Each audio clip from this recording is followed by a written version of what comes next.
ദൈവത്തിന്റെ വലിയൊരു ദൈവം, ദൈവത്തിന്റെ വലിയൊരു ദൈവം വിശ്വസ്തയാണ്.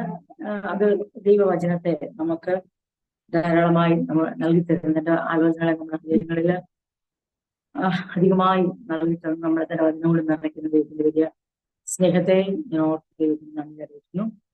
ഇന്ന് രാത്രിയിലും ഈ ഒരു ചിന്തകൾ നമുക്ക് ലഭിക്കുവാൻ കാരണം നമ്മളെ സഹായിക്കട്ടെ.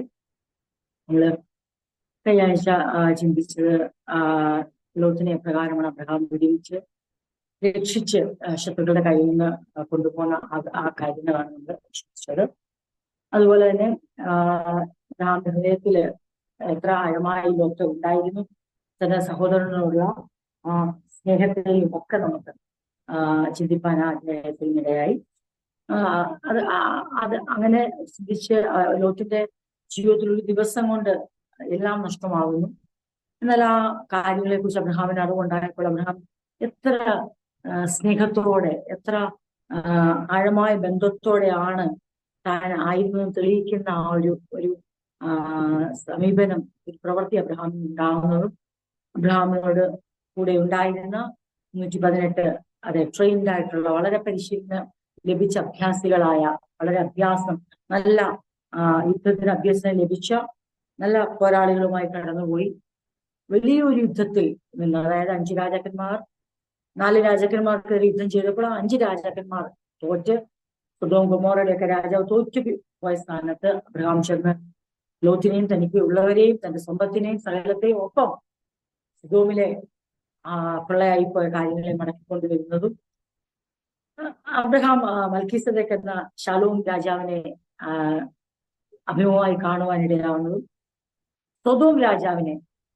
കണ്ടുകൊണ്ട് സൊദോം രാജാവ് തന്നോട് ചോദിക്കുന്ന പറയുന്ന കാര്യങ്ങൾക്ക് അബ്രഹാമിന്റെ മറുപടി എത്ര ശ്രേഷ്ഠമാണെന്നും, തികച്ചും ഒരു ദൈവിക മനുഷ്യൻ, ദൈവത്തിൽ വിശ്വസിക്കുന്ന ഒരു ശ്രേഷ്ഠ പുരുഷൻ അവിടെ വെളിപ്പെടുന്നു. ഒരു യോദ്ധാവല്ല അവിടെ വെളിപ്പെടുന്നത്, ഒരു പടയാളിയല്ല അവിടെ വെളിപ്പെട്ടത്, ഒരു സമ്പന്നനല്ല അവിടെ വെളിപ്പെട്ടത്. എന്തു വന്നാലും പ്രതിരോധിപ്പാൻ ശക്തിയുള്ള, സൈന്യമുള്ള, ഒരു ബലമുള്ള മനുഷ്യന്റെ ഉരുക്കുകളിൽ ബലം കണ്ടെത്തുന്ന ഒരു മനുഷ്യനുമല്ല അവിടെ വെളിപ്പെട്ടത്. തികച്ചും ദൈവാശ്രയമുള്ള, ദൈവത്തിൽ ആശ്രയിച്ച് ദൈവത്താലാണ്. അതുകൊണ്ടാണ് ശാലോം രാജാവ് മൽക്കീസദേക്ക് അനുഗ്രഹിക്കും പറയുന്നത്, അത്യുന്നതനായ ദൈവത്തിന്റെ പുരോഹിതന് അനുഗ്രഹിക്കും പറയുന്നത് 14:19. അവനെ അനുഗ്രഹിച്ച് സ്വർഗത്തിനും ഭൂമിക്കും നാഥനായ അത്യുന്നതനായ ദൈവത്തിൽ അബ്രഹാം അനുഗ്രഹിക്കപ്പെടുമാറാകട്ടെ. നിന്റെ ശത്രുക്കളെ നിന്റെ കയ്യിൽ ഏൽപ്പിച്ച അത്യുന്നതനായ ദൈവം സ്തുതിക്കപ്പെടുമാറാകട്ടെ എന്ന് പറഞ്ഞു. നിന്റെ ശത്രുക്കളെ നിന്റെ കയ്യിൽ ഏൽപ്പിച്ച ദൈവമോ, അവിടെ യുദ്ധം ചെയ്തവർക്കോ പടപൊരുതിയവർക്കോ ഒന്നുമല്ല ബഹുമാനവും മഹത്വവും പോകുന്ന, പിന്നെയോ ശത്രുക്കളെ അബ്രഹാമിനെ ഏൽപ്പിച്ച സർവശക്തനായ ദൈവമാണെന്ന് അത്യുന്നതനായ ദൈവത്തിന്റെ പുരോഹിതൻ അബ്രഹാമിനെ കണ്ടുമുട്ടിയിട്ട് പറയുകയും അനുഗ്രഹിക്കുകയും അബ്രഹാമിന്റെ സ്ഥലത്തിന് ദശാംശം കൊടുക്കുകയും അബ്രഹാം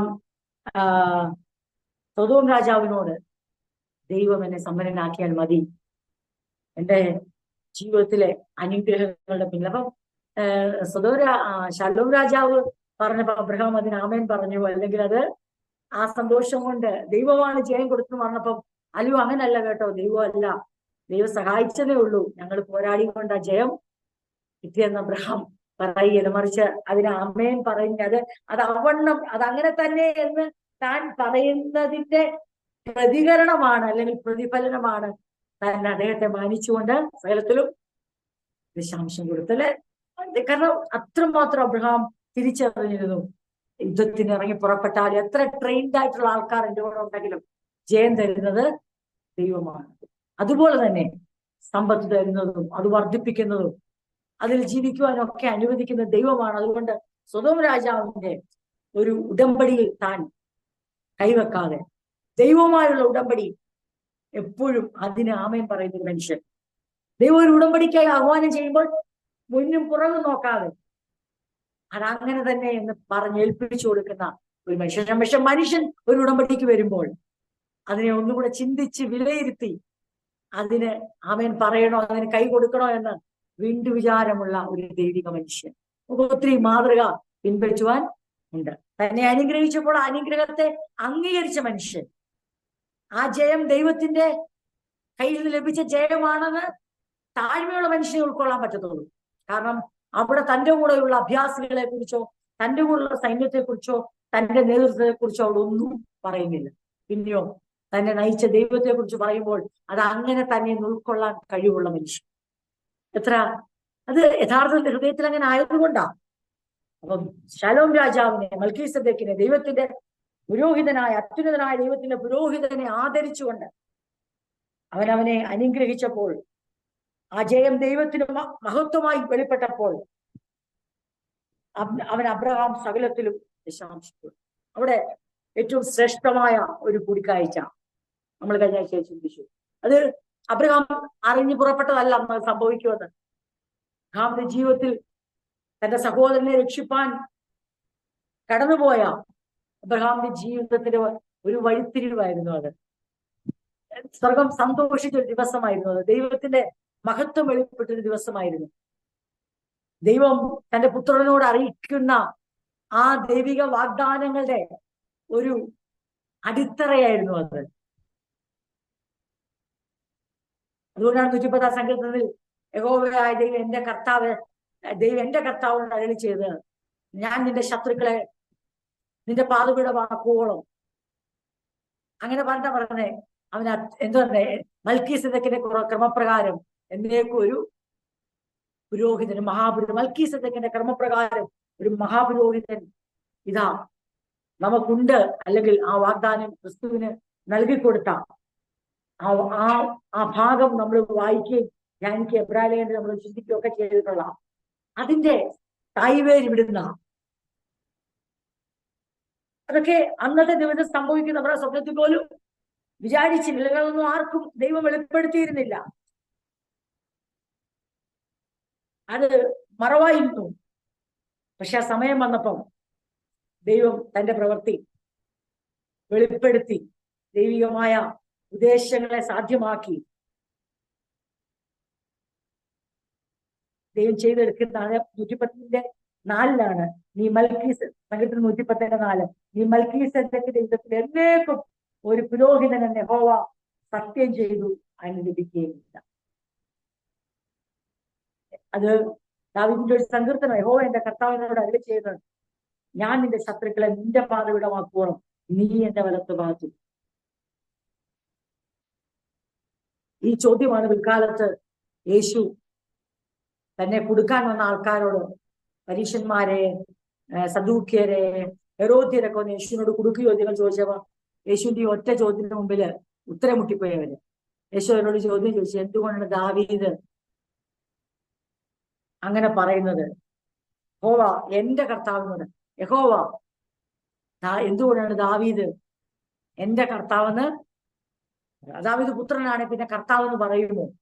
ആ ചോദ്യത്തിന് ആർക്കും ഉത്തരം കൊടുക്കാൻ കഴിഞ്ഞില്ല. ദൈവജനങ്ങളെ ധ്യാനിക്കുകയും ദൈവിക മർമ്മങ്ങളെ ഗ്രഹിക്കുകയും ദൈവമക്കൾക്ക് അതൊക്കെ വെളിപ്പെടുത്തി കൊടുക്കുന്ന ദൈവമയ്ക്കായിട്ട് നന്ദിയോടെ ദൈവത്തെ സ്തുതിക്കും. ദാവീദ് പുത്രൻ, എന്തുകൊണ്ട് ദാവീദ് എന്റെ കർത്താവെന്ന് വിളിച്ചു എന്ന് കർത്താവ് ചോദിക്കുമ്പോൾ, കർത്താവിനോട് ഒത്തിരി ചോദ്യം ചോദിച്ച് ഭയങ്കര കഴിവുള്ളവർക്ക് കർത്താവ് ചോദിച്ച ചോദ്യത്തിന്റെ ഉത്തരം കൊടുക്കാൻ കഴിയും. അപ്പൊ ഈ ഭാഗങ്ങളുടെ പ്രസക്തി പറയാൻ ഞാനിത് പറഞ്ഞു. വലിയൊരു വാഗ്ദാനം പുത്രന് കൊടുത്തിരിക്കുക. നീ മൽക്കീസദേക്കിന്റെ ക്രമപ്രകാരം എന്നേക്കും ഒരു പുരോഹിതൻ. ഈ മൽക്കീസദേക്ക് ആരാ? എവിടെ നമുക്ക് നോക്കിയാൽ കാണാൻ പറ്റും? എന്തെങ്കിലും നമുക്ക് അറിവ് കിട്ടുമോ? എന്താണ് പ്രത്യേകം? നമ്മൾ നോക്കുമ്പോൾ നമ്മൾ നേരെ വരുന്നത് ഉൽപ്പത്തി പുസ്തകം 14-ാം അധ്യായം 18-ാം വാക്യത്തിലേക്കാണ്. അവിടെ മാത്രമേ നമുക്കത് കാണാൻ പറ്റൂ. പക്ഷേ അവിടുത്തെ ഏറ്റവും വലിയ സന്തോഷം എന്ന് ചോദിച്ചാൽ, ആ ശാലേം രാജാവായ മൽക്കീസദേക്ക് അപ്പവും വീഞ്ഞും കൊണ്ടുവന്ന അത്യുന്നതനായ ദൈവത്തിന്റെ പുരോഹിതൻ അവനെ അബ്രഹാമിനെ അനുഗ്രഹിച്ചു. അപ്പൊ അബ്രഹാമിന് അന്നൊരു യുദ്ധ ദിവസവുമായിരുന്നു, അന്നൊരു അനുഗ്രഹ ദിവസവുമായിരുന്നു. അബ്രഹാമിന് അന്നൊരു പോരാട്ടത്തിന്റെ ദിവസവുമായിരുന്നു, എന്നാൽ അതൊരു ജയത്തിന്റെ ദിവസമായിരുന്നു. അബ്രഹാമിന് അന്ന് വലിയ പ്രതിസന്ധിയുടെ ദിവസമായിരുന്നു. അതേ സമയത്ത് അബ്രഹാമിന് സ്വർഗത്തിലും ധാരാളം അനുഗ്രഹം പ്രാപിക്കുന്ന ഒരു ദിവസമായിരുന്നു. അന്ന് അബ്രഹാമിന് ഒരു പരിശോധനയുടെ ദിവസമായിരുന്നു. ശാലേം രാജാവിന്റെ അനുഗ്രഹം മേടിച്ചുകൊണ്ട് സോദോം രാജാവിന്റെ ഉടമ്പടിക്ക് ഒപ്പുവെക്കാതെ ദൈവത്തെ ഉയർത്തിക്കൊണ്ട് ദൈവീയ ഉടമ്പടിക്ക് വേണ്ടി ജീവിതത്തെ വിട്ടുകൊടുക്കും. ഒരു ദിവസം നമ്മൾ ഓർത്തണം, ഇവിടെ ദിവസങ്ങളുടെ പ്രാധാന്യം. അന്നത്തെ ഒരു ദിവസം താൻ പ്ലാൻ ചെയ്ത യുദ്ധമല്ലത്, താൻ കരുതി പുറപ്പെട്ടതല്ല, തന്റെ യുദ്ധത്തിനായി താൻ ഒന്നും അതെ, വാളിന് മൂർച്ച കൂട്ടിയിരിക്കുകയല്ലായിരുന്നു. അന്ന് വീരന്മാരെ അന്നത്തെ ദിവസം ഒരുക്കിയിരുന്നില്ല. പക്ഷെ അവർ ട്രെയിൻഡ് ആയിരുന്നു. പെട്ടെന്നുള്ള ഒരാവശ്യത്തിൽ ഇറങ്ങി പുറപ്പെടുന്ന ഒരു മനുഷ്യൻ. അന്നത്തെ ദിവസത്തിന്റെ ഒരു കാര്യം അബ്രഹാം നിയന്ത്രിച്ചതല്ല. അബ്രഹാമിന്റെ ഹൃദയത്തിന്റെ നിരൂപണങ്ങളോ മനഃപൂർവ്വമായ തീരുമാനങ്ങൾ അനുസരിച്ച് സംഭവിച്ച ഒന്നുമല്ല നാം വായിക്കുന്ന ഈ 14-ാം അധ്യായത്തിൽ എഴുതിയിരിക്കുന്നത്. വളരെ തന്റെ കയ്യിൽ ഒരു നിയന്ത്രണവുമില്ലായിരുന്നു. അതിന് പിന്നിൽ തനിക്ക് ഒരൊറ്റ കാര്യമുള്ളായിരുന്നു. തന്റെ സഹോദരനോടുള്ള സ്നേഹത്തിന്റെ അടിസ്ഥാനത്തിൽ താൻ ഇറങ്ങിപ്പുറം. ആ ദിനത്തെ ഒരത്ഭുത ദിനമാക്കി ദൈവം മാറ്റി, ജയത്തിന്റെ ദിനമാക്കി മാറ്റി. അന്ന് തന്നെ ടെസ്റ്റ് ചെയ്യുന്ന ദിവസമായിരുന്നു. ആ സമ്പത്ത് മേടിച്ച് സ്വന്തം രാജാവുമായി ഉടമ്പടി വെച്ച് ആളുകളെ മാത്രം തിരിച്ചു കൊടുത്തിട്ട്, അതായത് സൊദോം രാജാവിന്റെ ആളുകൾ, അബ്രഹാമിന്റെ ആളുകളെയല്ല, സൊദോം രാജാവിന്റെ ആളുകളെ തിരിച്ചു കൊടുത്ത് വീണ്ടെടുത്ത സമ്പത്ത് തന്റെ കയ്യിൽ വെച്ചുകൊണ്ട് മടങ്ങി വരുന്ന ഒരു അബ്രഹാമായി മാറാൻ ദൈവം സമ്മതിച്ചില്ല. ദൈവത്തിനെ ഉയർത്തുവാൻ, അതായത് ഇങ്ങനെ ഞാൻ പറയാം, അന്ന് സഹോദരനെ രക്ഷിച്ചുകൊണ്ടുവന്ന അബ്രഹാം അത്യുന്നതനായ ദൈവത്തിന്റെ പുരോഹിതനാൽ അനുഗ്രഹിക്കപ്പെട്ടു. അത്യുന്നതനായ ദൈവത്തിന്റെ പുരോഹിതനാൽ അനുഗ്രഹം പ്രാപിച്ച അബ്രഹാം ആ നേരത്ത് തന്നെ ആ പുരോഹിതന് വേണ്ടത് കൊടുക്കാൻ മനസ്സുള്ളവനായി തനിക്ക് ലഭിച്ച സകലത്തിലും അതിന്റെ 10-1 ആ പുരോഹിതന് കൈമാറാൻ മനസ്സുള്ളവനായി. അങ്ങനെ അടുത്ത ചുവട് വെച്ചപ്പോൾ ശാലേം രാജാവ് കഴിഞ്ഞപ്പോൾ ഇതാ സൊദോം രാജാവ് തന്നെ എതിരേറ്റു വരുന്നു. തനിക്ക് ശാലേം രാജാവിന്റെ അനുഗ്രഹങ്ങൾക്ക് ആമേൻ പറയുവാനും തന്റെ കയ്യിലുള്ള സമ്പത്ത് ശാലേം രാജാവായ മൽക്കീസേദെക്കിന് കൈമാറുവാനും ദൈവടയാക്കിയെങ്കിൽ സൊദോം രാജാവ് പറയുന്നു, എന്റെ സമ്പത്ത് നീ വെച്ചോ എന്ന് പറയുമ്പോൾ എനിക്കത് വേണ്ട, നീ എടുത്തോ എന്ന് പറയുവാൻ ഇടയാകും. എത്രമാത്രം ഒരു മനുഷ്യന്റെ ജീവിതത്തിലെ ആ ഒരു ദിനം എത്ര ശ്രേഷ്ഠമായ ഒരു ദിവസമായിരുന്നു. നിഷ്കളങ്ക ഹൃദയത്തോടെ നേരുള്ള മനസ്സാക്ഷിയോടെ സഹോദരികളെ സ്നേഹിക്കുന്ന എല്ലാവരും ഇത് അറിഞ്ഞിരിക്കണം. ഞാനൊരാളെ സ്നേഹിക്കുമ്പോൾ അവരിൽ നിന്ന് എനിക്ക് എന്ത് കിട്ടും, നാളെ എന്റെ ഒരു ആപത്തിൽ അവരെ സഹായിക്കുമോ എന്നുള്ള ചിന്തയോടെ സ്നേഹിക്കുന്ന സ്നേഹം പോലും അത് നിഷ്കളങ്കമല്ല. ഇന്ന് ഞാൻ അവർക്ക് ഹോസ്പിറ്റലിൽ കൂട്ടിരുന്ന നാളെ എനിക്കും ഹോസ്പിറ്റലിൽ കൂട്ടിരിക്കാൻ അവരുണ്ടാകുമെന്ന് പറഞ്ഞ് ഇരിക്കുന്നത് അത് നിഷ്കളങ്കമായ ഒരു സ്നേഹമല്ല. ഞാൻ സ്നേഹിക്കുന്ന, ഞാൻ കരുതുന്നവർ തന്നെ നാളെ എന്നെ കരുതണമെന്ന് വിചാരിച്ച് ഞാൻ സ്നേഹിക്കുന്നത് നിഷ്കളങ്കമായ സ്നേഹമല്ല. ഒരു പാലം ഇട്ടാൽ അങ്ങോട്ടും ഇങ്ങോട്ടും വേണ്ടേ എന്ന് പറയുന്ന നിഷ്കളങ്കമായ സ്നേഹമല്ല. അതെല്ലാം തിരിച്ചു പിടിക്കാനുള്ള സ്നേഹമാണ്. ഒന്നല്ലെങ്കിൽ മറ്റൊരു മാർഗത്തിലൂടെ ഉപകാരപ്പെടാനുള്ള സ്നേഹമാണ്. അതല്ല അഗപ്പേ ലവ്, സാക്രിഫിഷ്യൽ ലവ്. ക്രിസ്തു നമുക്ക് തന്ന സ്നേഹം, ദൈവം തന്റെ പുത്രനോട് തന്ന സ്നേഹം എന്ന് പറയുന്നത് അതല്ല. ഞാൻ ഉപകരിച്ചവർ, ഞാൻ എന്താ പറയണ്ടേ, എന്റെ കയ്യിൽ നിന്ന് നന്മ പ്രാപിച്ചവർ, ഞാൻ സഹായിച്ചവർ, ഞാൻ കരുതിയവർ, ഞാൻ ആശുപത്രിയിൽ കൂട്ടിരുന്നവർ, ഞാൻ ആപത്തിൽ ഓടിച്ചെന്നവർ, ഞാൻ താങ്ങിയവർ തന്നെ നാളെ എന്നെ താങ്ങണമെന്ന് ഞാൻ ആഗ്രഹിക്കുന്ന പോലും തെറ്റാ.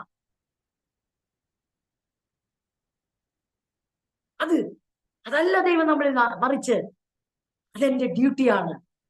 അത് സ്നേഹത്തിൽ നിന്ന് ഞാൻ ചെയ്യുന്ന എന്റെ ദൗത്യമാണ്. നാളെ അത് കണക്ക് പറയാൻ വേണ്ടിയല്ല. ഇന്നത്തെ ആത്മീയ ലോകത്തെ നിങ്ങൾ ശ്രദ്ധിച്ചിട്ടുണ്ടോ? സഭകളിൽ ശ്രദ്ധിച്ചിട്ടുണ്ടോ? കുടുംബ ബന്ധങ്ങൾ ശ്രദ്ധിച്ചിട്ടുണ്ടോ? സഹോദരനെ ശ്രദ്ധിച്ചിട്ടുണ്ടോ? എല്ലാവർക്കും ഈ കണക്കേ പറയാനുള്ളൂ. എല്ലാവർക്കും അവർ ചെയ്തതിനെ കുറിച്ച് നല്ല ഓർമ്മയാണ്.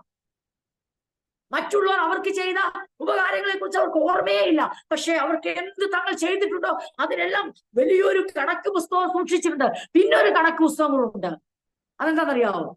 ഞാൻ ചെയ്ത എല്ലാ ഉപകാരങ്ങളുടെ ഒരു കണക്ക് പുസ്തകം എന്റെ ഹൃദയത്തിലുണ്ട്. ഉണ്ടെന്ന് ഞാൻ സമ്മതിക്കുകയല്ല. എന്റെ ഹൃദയത്തിൽ ഉണ്ടോ ഇല്ലയോ എന്നുള്ളതല്ല ഞാൻ പറഞ്ഞ ഉദാഹരണമാണ് പറയുന്നേ. 2, എന്നോട് മറ്റുള്ളവർ ചെയ്ത ഉപകാരമല്ല എന്റെ കണക്ക് പുസ്തകത്തിലുള്ള. ആരെങ്കിലും എന്നോട് ദോഷമായോ മോശമായോ എന്നെ വേദനിപ്പിക്കുന്നതായി പെരുമാറിയിട്ടുണ്ടെങ്കിൽ അതിനെ കുറിച്ചു വെക്കുന്ന ഒരു കണക്ക് പുസ്തകം. ഇത് രണ്ടും ദൈവസ്ഥല അനുവദനീയമല്ല. ഒന്ന്, ഞാൻ എന്റെ സഹോദരങ്ങൾക്ക് ചെയ്യുന്ന, എന്റെ പ്രിയപ്പെട്ടവർക്ക് ചെയ്യുന്ന ഉപകാരങ്ങളെ കുറിച്ച് ഞാനൊരു കണക്ക് പുസ്തകം സൂക്ഷിപ്പാൻ ഒരിക്കലും ആഗ്രഹിക്കുന്നില്ല. അത് സൂക്ഷിക്കേണ്ട ഉത്തരവാദിത്വം ദൈവത്തിന്റെയാണ്. അത് സൂക്ഷിക്കുന്നതുകൊണ്ടാണ് ഒരു കാര്യം വരുന്നുണ്ടെങ്കിൽ അടുത്തുടനെ നമ്മൾ പറയാം, അറിയാമോ അറിയാമോ അറിയാമോ. വേറൊരു പുസ്തകം കൂടെ സൂക്ഷിക്കുന്നുണ്ട്. അതുകൊണ്ടാണ് കൊരിന്ത്യർ 1 കൊരിന്ത്യർ 13 പറയുന്നത്, love keeps no record of wrongs. സ്നേഹം, യഥാർത്ഥ സ്നേഹം ദോഷങ്ങളുടെ കണക്ക് പുസ്തകം സൂക്ഷിക്കുന്നില്ല, അല്ലെങ്കിൽ കണക്ക് സൂക്ഷിക്കുന്നില്ല. ശ്രദ്ധിച്ച് ഞാൻ ഈ പറയുന്നത് നിങ്ങൾ ആത്മാർത്ഥമായിട്ടൊന്ന് വിലയിരുത്തിക്ക്. നമ്മൾ അടുത്തിരിക്കുന്ന ആരെയും ശോധന ചെയ്യണ്ട, നമ്മളെ ഒന്ന് ശോധന ചെയ്ത് നാം ചെയ്ത ഉപകാരങ്ങളെ കുറിച്ച് നമുക്ക് നല്ല ഓർമ്മയില്ലേ? നമ്മളോട് മറ്റുള്ളവർ ചെയ്ത ഉപകാരത്തെക്കാൾ ഓർമ്മയില്ലെന്ന് ഞാൻ പറയത്തില്ല, അത് ഓർമ്മയുണ്ട്. പക്ഷെ എഴുതി സൂക്ഷിക്കത്തക്ക വിധത്തിൽ നമ്മൾ ഓർത്തു വെച്ചിരിക്കുന്നത് നമ്മൾക്ക് പെട്ടെന്ന് ഓർമ്മ വേണം. അറിയാമോ അന്നവർ ചെയ്ത ദ്രോഹം? അറിയാമോ ഞാൻ ചെയ്ത ഗുണവും മറ്റുള്ളവർ എന്നോട് ചെയ്ത ദ്രോഹവും? ഇത് രണ്ടുമാണ് ഇന്നത്തെ എന്താ പറയണ്ടേ, ജഡികനും പ്രാകൃത മനുഷ്യനും ഒരുപോലെ സൂക്ഷിക്കുന്നത്. ആത്മീയരെ പറയത്തില്ല. പുറത്ത്, അതായത് രക്ഷിക്കപ്പെടാത്ത ഒരു നാച്ചുറൽ മാന്റെ ഹൃദയത്തിൽ ഈ കണക്കുണ്ട്, രക്ഷിക്കപ്പെട്ട ജഡികന്റെ ഹൃദയത്തിലും ഈ. പക്ഷെ രക്ഷിക്കപ്പെട്ട ആത്മാവിനെ അനുസരിച്ച് നടക്കുന്ന ആത്മീയന്റെ ഹൃദയത്തിൽ ഒറ്റ കാര്യമേ ഉള്ളൂ, ഈ ആയുസ് അല്പമേന്റെ മുൻപിലുള്ളൂ. നമ്മൾ പാടത്തില്ലേ, ഒരു കൈത്തിരി പോലെ അവന് വേണ്ടി കത്തേരിയണമെന്ന പാടത്തില്ലേ, എന്റെ ആയുസിൻ ദിനമൊക്കെയും അങ്ങയുടെ നാമത്തിന്റെ മഹത്വത്തിനായി ഒരു കൈത്തിരി പോലെ കത്തിയിടണമെന്ന് പാടുന്ന അതേ ജഡികൻ എന്ത് ചെയ്യുന്നറിയാമോ? അതേ ജഡികൻ അവന്റെ ഹൃദയത്തിൽ അവൻ കത്തിയെരിയാനല്ല ആഗ്രഹിക്കുന്നത്, പലപ്പോഴും കത്തിക്കാൻ ആഗ്രഹിക്കുന്നത്. പക്ഷെ യഥാർത്ഥ ആത്മീയൻ അവൻ ആ പാടുന്ന പോലെ തന്നെ ജീവിക്കും. കാരണം അവന്റെ ഹൃദയത്തിനകത്ത് ഒറ്റ ആഗ്രഹമേ ഉള്ളൂ, ദൈവം തന്നിരിക്കുന്ന ഈ അല്പായുസിൽ ഏത് വിധേനയും ദൈവത്തിനും മനുഷ്യർക്കും പ്രയോജനമുള്ളവരായി ഈ ഓട്ടം ഓടണമെന്ന് ആഗ്രഹിച്ചുകൊണ്ട് ആ പാട്ടിന്റെ അർത്ഥം പോലെ ജീവിക്കുന്ന ഒരാളെ സംബന്ധിച്ച് അവനോട് ചോദിച്ചാൽ അവർ പറയും, എപ്പോഴാ ഞാൻ ഓർക്കുന്നില്ല, അത് എപ്പോഴാ ചെയ്ത്? ചില കാലം നമ്മൾ ഓർക്കത്തില്ല, കാരണം നമ്മൾ അതിനുവേണ്ടി ട്രെയിൻഡ് ആകും. അതായത് അബ്രഹാമിന് വീട്ടിലുള്ള 318 അഭ്യാസികൾ അതെ അപകട ദിനത്തിനു വേണ്ടി, അനർത്ഥ ദിവസത്തിനു വേണ്ടി, യുദ്ധ ദിവസത്തിനു വേണ്ടി ട്രെയിൻഡ് ആക്കി വെച്ച ദൈവം ആത്മീയൻ ട്രെയിൻഡ് ആണ്. ഏത് കാര്യത്തിൽ? അവൻ പിന്നിൽ ചെയ്ത സകല ഉപകാരങ്ങൾ അവനങ്ങ് മറന്നുപോകും, മനഃപൂർവ്വമായി മറക്കാൻ ആഗ്രഹിക്കും, അത് ഓർക്കാൻ അതിന്റെ കണക്കെടുപ്പ് അവന് ഇഷ്ടമല്ല. അവൻ പറയും, എനിക്ക് കാരണം ദൈവം എനിക്ക് ചെയ്ത ഉപകാരങ്ങൾ ഓർത്താൽ എനിക്ക് ഒന്നുമായി താരതമ്യം ചെയ്യാൻ പറ്റത്തില്ല. വേറൊരു കാര്യം കൂടെ അവൻ മനഃപൂർവ്വമായി മറക്കാൻ ശ്രമിക്കും, മറ്റുള്ളവർ തന്നോട് ചെയ്ത ദ്രോഹം, തെറ്റ് അല്ലെങ്കിൽ ദോഷം, തന്നെ വേദനിപ്പിച്ചത് താൻ മറക്കും, തനിക്കത് ഓർക്കാൻ അതെ ആഗ്രഹിക്കാതെ. അതൊരു ട്രെയിനിങ് ആണ്. അതെ അബ്രഹാമിന്റെ പോരാളികൾ, പടയാളികൾ ഒരു ദിവസം അങ്ങ് അതെ സ്വാഭാവികമായി യുദ്ധവീരന്മാരായതല്ല, പിന്നെയോ ആ വീട്ടിൽ ജനിച്ചവരെ യുദ്ധത്തിനായി തയ്യാറാക്കിയിരുന്നു. ഇതുപോലെ ദൈവത്തിന്റെ ഭവനത്തിൽ ജനിക്കുന്ന ദൈവത്തിന്റെ മക്കൾ ഒരു ദിവസം കൊണ്ട് സ്വാഭാവികമായി ആത്മീയരായി മാറത്തില്ല. അവരുടെ ഹൃദയത്തിൽ അവർ ചെയ്ത ഉപകാരങ്ങൾ മാറിപ്പോത്തില്ല, മറ്റുള്ളവർ ചെയ്ത ദ്രോഹവും മാറിപ്പോത്തില്ല. അതിനവരെ ട്രെയിൻ ചെയ്യുന്ന ദൈവത്തിന്റെ കാര്യപരിപാടിയിലേക്ക്, ആ പ്രോസസ്സിലേക്ക്, ആ ഡിസിപ്ലിനിലേക്ക് അവർ തങ്ങളെ വിധേയപ്പെടുത്തുമ്പോൾ നമുക്ക് കുറച്ച് മുന്നോട്ട് നീങ്ങുമ്പോൾ മനസ്സിലാകും, അതെ പ്രതിസന്ധിയുടെ ദിനങ്ങൾ വരുമ്പോൾ, പ്രശ്നങ്ങളുടെ ദിനങ്ങൾ വരുമ്പോൾ, ദുർദിനങ്ങൾ വരുമ്പോൾ, പ്രലോഭനങ്ങളുടെ ദിനങ്ങൾ വരുമ്പോൾ, മറ്റുള്ളവർ ഹൃദയത്തിനകത്ത് തീ കോരിയിടാൻ ശ്രമിക്കുമ്പോൾ, കുറ്റാരോപണം നടത്താൻ ശ്രമിക്കുമ്പോൾ, കൂട്ടുകെട്ടുകളെ അതെ അതെ അതെ വേർപെടുത്താൻ ശ്രമിക്കുമ്പോൾ, ബന്ധങ്ങൾക്ക് ശിഥിലം വരുത്താൻ ശ്രമിക്കുമ്പോൾ നമ്മൾ പറയും, അതിന് ഞാൻ എന്തോ ചെയ്തെന്നോ നിങ്ങൾ പറയുന്നത്? ഞാനൊന്നും ചെയ്തിട്ടില്ല, കർത്താവ് എനിക്ക് ചെയ്ത് ഓർത്താൽ ഞാൻ ചെയ്തൊന്നുമില്ല. ദ്രോഹമോ കർത്താവ് സഹിച്ച പങ്കപ്പാടുകൾ ഓർത്താൽ, കർത്താവേറ്റ അപമാനം ഓർത്താൽ, കർത്താവേറ്റ നിന്നയോർത്താൽ, കർത്താവിനെ സ്നേഹിച്ചവനെ തള്ളിയതോർത്താൽ എന്നെ എന്തോ തള്ളിയെന്നാ പറയുന്നത്. എവിടെ പോയി പിന്നെ പിശാചിന്റെ സാന്നിധ്യം? എവിടെ പോയി അവന്റെ സ്വാധീനം? പിന്നെ എവിടെ പോയി? അവന് കലക്കാൻ പറ്റത്തില്ല. പക്ഷേ ഓർത്തോണം, ജഡികൻ എപ്പോഴും ഒരു അവസരം കൊടുക്കും. അവൻ രക്ഷിക്കപ്പെട്ടവനാ, അവൻ സഭയ്ക്കകത്തുണ്ട്, പക്ഷെ അവൻ ആത്മാവിനെ അനുസരിച്ച് നടക്കാൻ മനസ്സില്ലാത്തതുകൊണ്ട് അവന്റെ ജഡീകത, ആ ജഡമയത്വം അത് വെളിപ്പെടുമ്പോൾ ഒരാത്മീകൻ, ആത്മാവിനെ അനുസരിച്ച് നടക്കുന്ന ഒരു ആത്മീയൻ അവൻ എന്ത് തിരിച്ചറിയുന്നറിയാമോ? ദൈവോധനം പറയുന്നു, ദോഷങ്ങളുടെ കണക്ക് സൂക്ഷിക്കാനുള്ളതല്ല, അഗപ്പേ ലവ്, അതാർത്ഥമായ സ്നേഹം, സാക്രിഫിഷ്യൽ ലവ് എന്ന് പറയുന്നത് അവന് മനസ്സിലാവും. എന്റെ അകത്ത് സൂക്ഷിക്കപ്പെടേണ്ടത് മറ്റുള്ളവർ എനിക്ക് ചെയ്ത ഉപകാരങ്ങളാണ്. ദൈവം എന്നോട് ചെയ്ത ഉപകാരങ്ങളും ദൈവനാമത്തിൽ എനിക്ക് ലഭിച്ച ഉപകാരങ്ങളെ ഞാൻ എന്റെ ഹൃദയത്തിൽ ധ്യാനിക്കും. ഞാൻ ചെയ്ത ഉപകാരങ്ങളെ ഞാൻ താലോലിക്കത്തില്ല. അത് കൂട്ടിവെക്കേണ്ട പുസ്തകം ദൈവത്തിന്റെ സ്മരണ പുസ്തകമാണ്. പുസ്തകം ദൈവം തുറന്നിട്ടുണ്ട്. അതിനൊരു പുസ്തകം ദൈവസ്ഥനിലുണ്ട്. അത് കർത്താവ് പറഞ്ഞിരുന്നു. ഒരു പാത്രം വെള്ളം, ഒരു ഗ്ലാസ് വെള്ളം നിങ്ങൾ എന്റെ ശിഷ്യനെന്ന് കരുതി കുടിപ്പാൻ കൊടുത്താൽ നിങ്ങൾക്ക് അതിന് പ്രതിഫലം കിട്ടാതെ പോകയില്ല. സ്മരണ പുസ്തകം തുറന്നു വെച്ച് ഓരോ അപ്പനെ സേവിച്ച മകനെ ആദരിക്കുന്നത് പോലെ ആദരിക്കുന്ന ദിനം, പ്രതിഫലം കൊടുക്കുന്ന ദിനം അധികം വിദൂരമല്ല. പക്ഷേ രണ്ടുപേരും കൂടെ ഒരു പുസ്തകം സൂക്ഷിച്ചാൽ പറ്റത്തില്ല. നാം മറ്റുള്ളവർക്ക് ചെയ്യുന്ന ഓരോ ഉപകാരങ്ങളുടെയും സ്മരണകൾ, ഓർമ്മകൾ ദൈവം സൂക്ഷിക്കട്ടെ. ആ നാളിൽ അവൻ നമ്മളെ ഒരപ്പൻ മകനെ ആദരിക്കുന്നത് പോലെ ആദരിക്കട്ടെ. നമുക്കെന്ത് സൂക്ഷിക്കാം? ദൈവം നമുക്ക് ചെയ്ത സകല ഉപകാരങ്ങളെ ഓർത്ത് എൻ മനമേ യഹോവയെ വാഴ്ത്തുക. എൻ മനമേ അവന്റെ ഉപകാരങ്ങളൊന്നും മറക്കരുത്. നമ്മുടെ മനസ്സിനെ തട്ടി ഉണർത്തിക്കൊണ്ട് അവൻ ചെയ്ത ഉപകാരങ്ങളെ ഓർത്തുകൊണ്ട് അതേ സമയത്ത് തന്നെ നമുക്ക് വേണ്ടി ഒരു ചെറുവല്ലെങ്കിലും അനക്കിയിട്ടുണ്ടെങ്കിൽ, ഒരു വാക്കെങ്കിലും ഒരാൾ സംസാരിച്ചിട്ടുണ്ടെങ്കിൽ, നമ്മളെ ഒന്ന് ചേർത്ത് നിർത്തിയിട്ടുണ്ടെങ്കിൽ, ഒരു വാക്ക് പ്രാർത്ഥിച്ചിട്ടുണ്ടെങ്കിൽ, തളർന്ന സമയത്ത് കൈ താങ്ങിട്ടുണ്ടെങ്കിൽ, സാമ്പത്തിക ഞെരുക്കം വന്നപ്പോൾ താങ്ങിയിട്ടുണ്ടെങ്കിൽ, കൂടെ നിന്നിട്ടുണ്ടെങ്കിൽ, കൂടെ ഇരുന്നിട്ടുണ്ടെങ്കിൽ, അവരെ ഓർത്ത് ദൈവത്തിന് നന്ദി കരേറ്റാം. ദൈവവും നീതിയായി കണക്ക്. ഇത് ഭക്തന്മാരുടെ പ്രത്യേകതയാണ്. അബ്രഹാമൻ താൻ ചെയ്ത ഒരു ഉപകാരങ്ങളെ കുറിച്ച് താൻ ഓർക്കുന്നവനല്ല. തനിക്ക് ഒറ്റ ലക്ഷ്യമേ ഉള്ളൂ. ഇന്ന് ലോകത്തിന് ഒറ്റ ലക്ഷ്യമേ ഉള്ളൂ. അത് ഈ ലക്ഷ്യമല്ല. ഇന്ന് ലോകത്തിനെ വിടുവിച്ചാൽ നാളെ ലോകത്തിനെ വിടുവിക്കും. ഇന്ന് ലോകത്തിനെ രക്ഷിച്ചാൽ നാളെ എനിക്കൊരു ആവശ്യം വന്ന ലോകത്ത്. ഇന്നത്തെ ഈ സഹായത്തിന്റെ ഒരു ഫോർമുലയാണ്. നമുക്കറിയില്ലല്ലോ ആരെ കൊണ്ട് എപ്പോഴാ ആവശ്യം വരുന്നത്.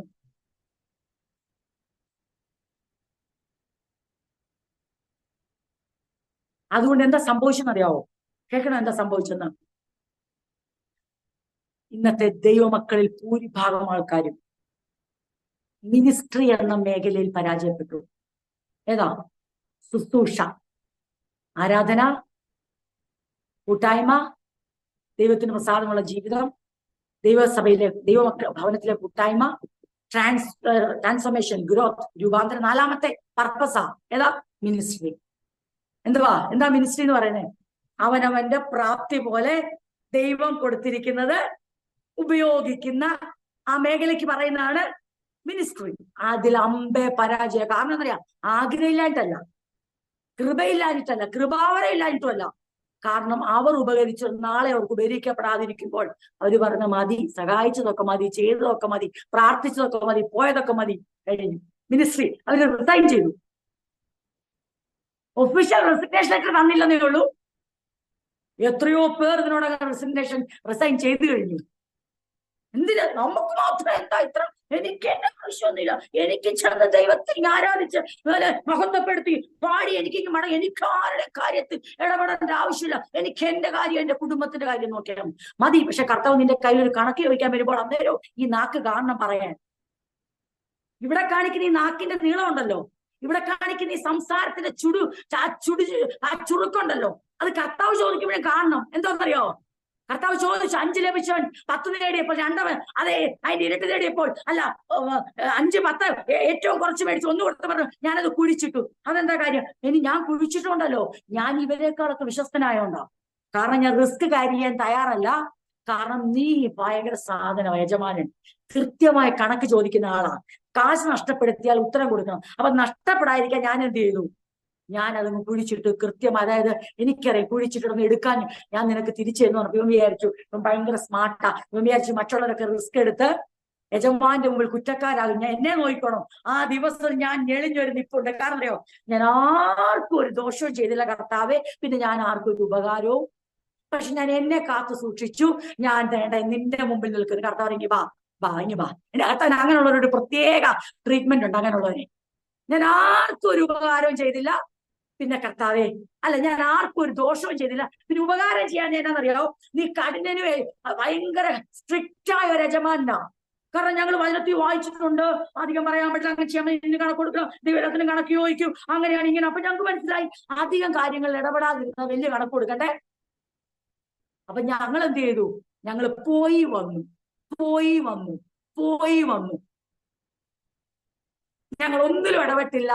ഞങ്ങൾ ഒരു കാര്യത്തിനും ഇടപെട്ടില്ല. എന്താ നിങ്ങൾക്കറിയാം? ഭാഗം നന്നായിട്ട് നിങ്ങൾക്കറിയാം. ദുഷ്ടനും മടിയനുമായ ദാസനെ അവൻ അത് കേൾക്കുമെന്ന് വിചാരിച്ചല്ല ഈ അതിമിടിച്ച് കാണിച്ചത്.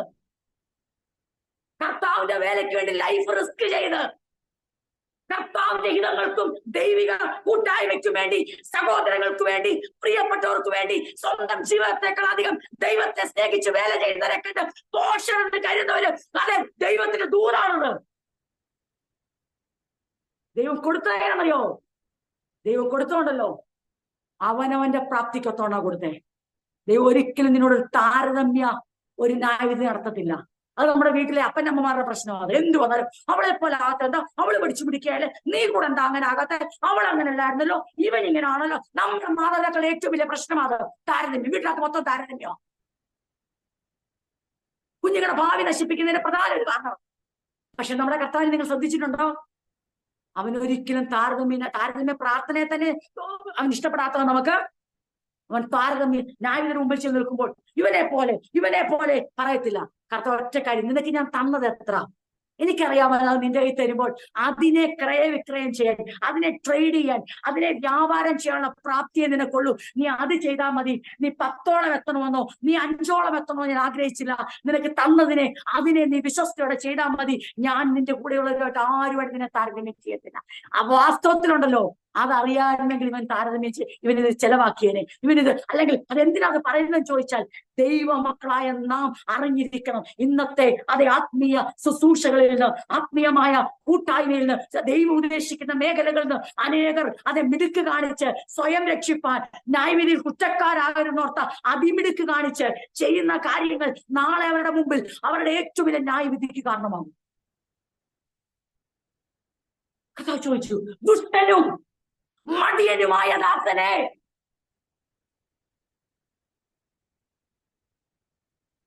അവൻ അത് കേൾക്കാനല്ല ചെയ്തത്.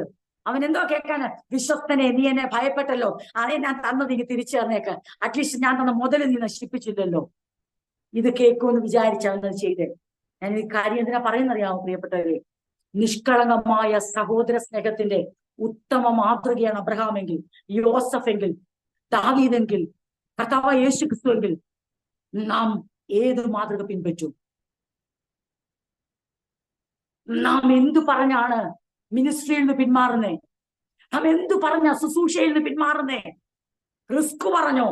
മറ്റുള്ളവർ ആരും ശരിയല്ലെന്ന് പറഞ്ഞോ? ആരും വേറെ ഒന്നും ചെയ്യുന്നില്ലെന്ന് പറഞ്ഞോ? എനിക്ക് മാത്രം എന്താ എത്ര അത്യാവശ്യം എന്ന് പറഞ്ഞോ?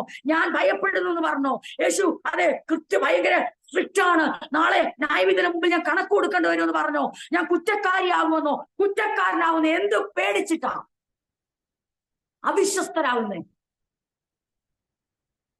നമുക്ക് ഉറച്ച തീരുമാനത്തോടെ വേണം നമ്മുടെ കർത്താവിന്റെ ഹിതം അറിഞ്ഞ് മുന്നേറുവാൻ. പർപ്പസിലെ 4ാമത്തെ പർപ്പസായ മിനിസ്ട്രി, അത് പാസ്റ്ററൽ മിനിസ്ട്രിയെ കുറിച്ചല്ല പറയുന്നേ, അത് അപ്പോസ്റ്റോളിക് മിനിസ്ട്രിയെ കുറിച്ചല്ല പറയുന്നേ, അത് ഇവാഞ്ചലിക് മിനിസ്ട്രിയെ കുറിച്ചല്ല പറയുന്നേ, അത് ടീച്ചിങ് മിനിസ്ട്രിയെ കുറിച്ചല്ല. അതിനകത്ത് മിനിസ്ട്രിക്കകത്ത് അതെല്ലാം ഉൾപ്പെടുന്നു. പക്ഷെ രക്ഷിക്കപ്പെട്ട ഓരോരുത്തർക്കും പകർന്നിരിക്കുന്ന കൃപയ്ക്കും കൃപാവരത്തിനും ഒത്തവണ്ണം അവർ ദൈവസഭയ്ക്ക് കൈത്താങ് കൊടുത്തുകൊണ്ട്, ദൈവവേലയ്ക്ക് കൈത്താങ് കൊടുത്തുകൊണ്ട്, കർത്താവിന്റെ വയൽ പ്രദേശത്ത് അധ്വാനിച്ചുകൊണ്ട് ദൈവത്തിന്റെ ഹിതത്തിന് തങ്ങളെ ഏൽപ്പിച്ചത് മാത്രം വേറെ ആരുമായി താരതമ്യം ചെയ്യാതെ ചെയ്യുന്ന മിനിസ്ട്രിയെ കുറിച്ചാണ് പറയുന്നത്. ആ മിനിസ്ട്രിയുടെ ഏറ്റവും വലിയ പ്രത്യേകത അവരവരുടെ പ്രാപ്തിക്കൊത്തവണ്ണമേ ഏൽപ്പിച്ചിട്ടോ ചെയ്താൽ മാത്രം മതി. അതിന്റെ കണക്ക് മാത്രം കൊടുത്താൽ മതി. പക്ഷേ ഇന്ന് പലരും ദുഷ്ടരും മടിയരും അവിശ്വസ്തരുമായി തീരുന്നുവെന്ന് അറിയത്തില്ല. കാരണം ആ വിളി എന്തായാലും സഭയ്ക്കകത്തൊന്നും വരത്തില്ല. അത് ഏൽപ്പിച്ചവൻ മാത്രമേ അത് വിളിക്കത്തുള്ളൂ.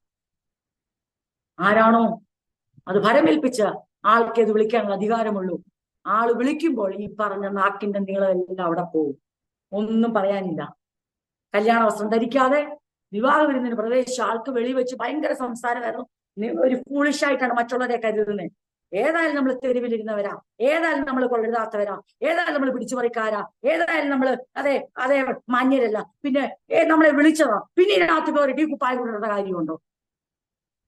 ഭാവനയാ, ഉപമയാ. അപ്പൊ അതുവരെ സംസാരിക്കും.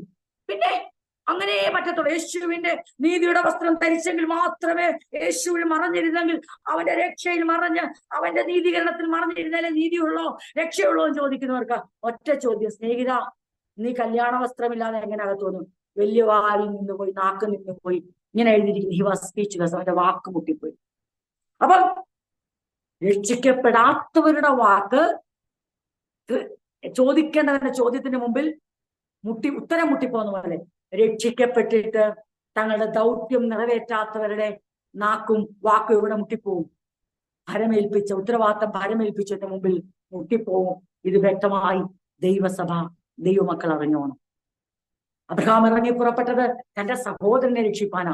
നാളെ തനിക്ക് ഒരു ഞാൻ എന്തിനു പറയാൻ കഴിച്ച, സഹോദര സ്നേഹത്തെ ഇന്നും വളരെയധികം ഈ സഹോദര രക്തബന്ധങ്ങളുടെ കാര്യം മാത്രമല്ല പറയുന്നത്, ഈ ദൈവമക്കളുടെ സഹോദര സ്നേഹം രക്തബന്ധങ്ങളായാലും ഈ ഭൂമിയിൽ ദൈവം നമുക്ക് തന്നിരിക്കുന്ന ഏത് സഹോദര്യ ബന്ധമായാലും ആ ബന്ധത്തിലെല്ലാം നമ്മൾ പാലിക്കേണ്ട സ്നേഹം അത് തികച്ചും സാക്രിഫിഷ്യൽ ലവ് ആയിരിക്കണം. കാരണം അങ്ങോട്ടുണ്ടെങ്കിൽ ഇങ്ങോട്ടുണ്ട്, ഒരു പാലം ഇട്ടാൽ അങ്ങോട്ടും ഇങ്ങോട്ടും വേണമെന്നുള്ള ജഡീകന്റെ പ്രാകൃതന്റെ അനാത്മികന്റെ ശബ്ദം നമ്മുടെ വായിൽ ഉയരാൻ പാടില്ല.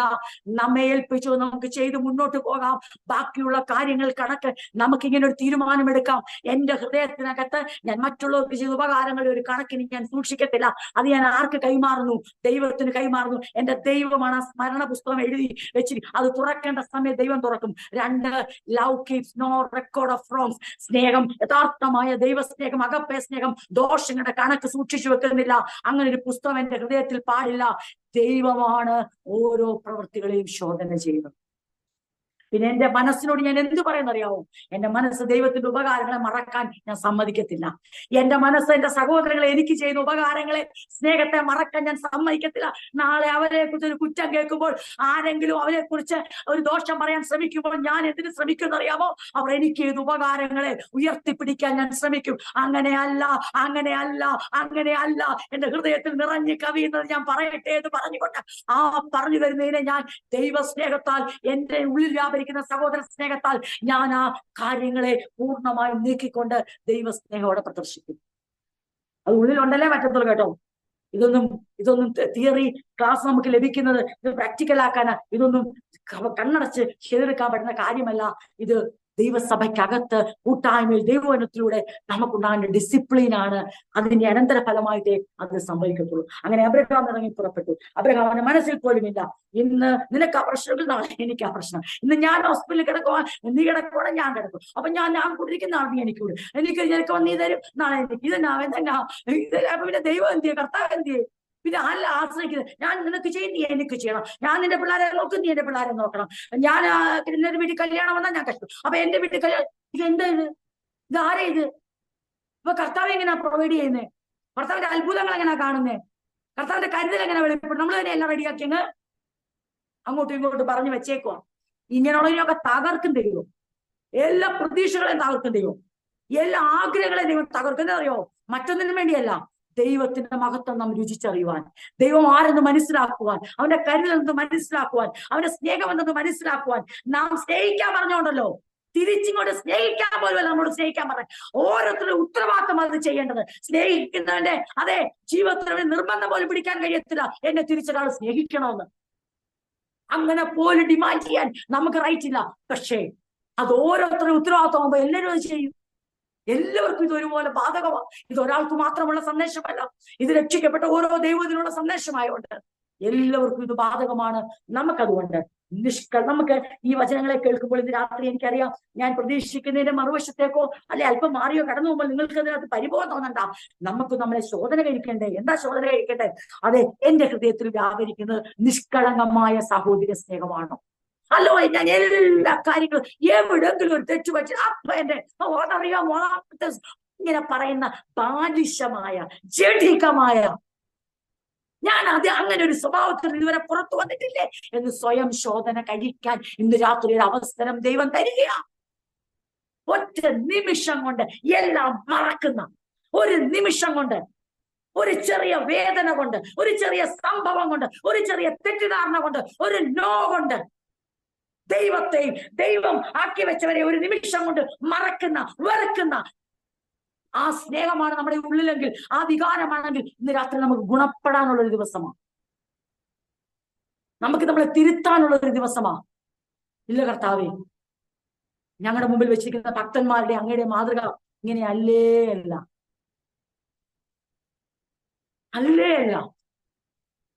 അങ്ങനെ നിഷ്കളങ്കമായി സ്നേഹിക്കുന്ന, നേരോടെ അതുകൂടെ പറഞ്ഞ തിമോത്തിയോസിനോട്, സ്നേഹം നിർവ്യാജ്യമായിരിക്കെ. നിർവ്യാജമായ, ഒരു വ്യാജവുമില്ലാത്ത, നിഗൂഢമായ ലക്ഷ്യങ്ങളില്ലാത്ത, തിരിച്ചു പിടിക്കാൻ ഉദ്ദേശമില്ലാത്ത, കണക്ക് പറയാത്ത, ദോഷങ്ങളെ കണക്കിടാത്ത, ക്ഷമിക്കാൻ കഴിവുള്ള, അസൂയപ്പെടാത്ത, സ്പർദ്ധിക്കാത്ത, ചീർത്തു പോകാത്ത ഒരു ദൈവ സ്നേഹത്തിനായിട്ടാണ് ദൈവം നമ്മെ വിളിച്ചത്. ആ സ്നേഹം അബ്രഹാമിൽ ഉണ്ടായിരുന്നെന്ന്. ആ സ്നേഹം ക്രിസ്തുവിൽ വെളിപ്പെട്ടു, ആ സ്നേഹം ദാവീദിൽ വെളിപ്പെട്ടു, ആ സ്നേഹം യോസഫിൽ വെളിപ്പെട്ടെന്ന്. പക്ഷേ പലപ്പോഴും അതിൽ പരാജയപ്പെടുന്നുണ്ടെങ്കിൽ നമുക്ക് ഇന്ന് രാത്രി പ്രാർത്ഥിക്കാം, കർത്താവേ, ഞാനും ഈ തീരുമാനത്തിന് മുമ്പിൽ എന്റെ ഹൃദയങ്ങളെ സമർപ്പിച്ച് ഇങ്ങനെ ഒരു തീരുമാനമെടുക്കാൻ ഞാനും എന്നെ സമർപ്പിക്കുന്നു. എന്റെ ഉള്ളിൽ മറ്റുള്ളവർക്ക് ചെയ്ത ഒരു ഉപകാരങ്ങളും ഓർത്തു വെക്കാൻ ദൈവം എന്നെ അനുവദിക്കല്ലേ. മറിച്ച് മറ്റുള്ളവർ എനിക്ക് ചെയ്ത ഉപകാരങ്ങൾ ഞാൻ ഓർക്കട്ടെ.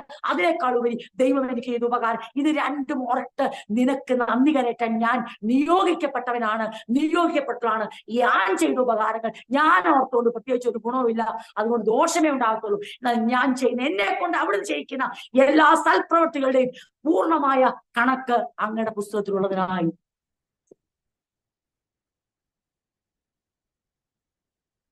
അന്നത്തെ ദിവസം ഒരു അനുഗ്രഹിക്കേണ്ട ദിവസമായി മാറി.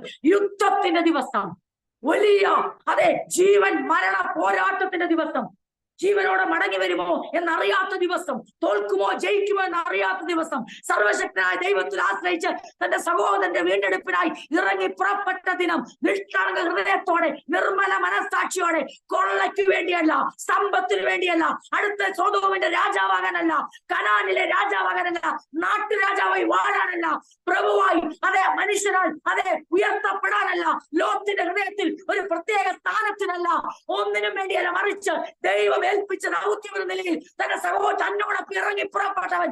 അവൻ അന്യനും പരദേശിയുമായി ഇരിക്കുമ്പോൾ അവന് വേണ്ടി ചെയ്യാൻ കഴിയുന്നതിന് മാക്സിമം ചെയ്തവനെ വീണ്ടെടുത്തു അബ്രഹാം.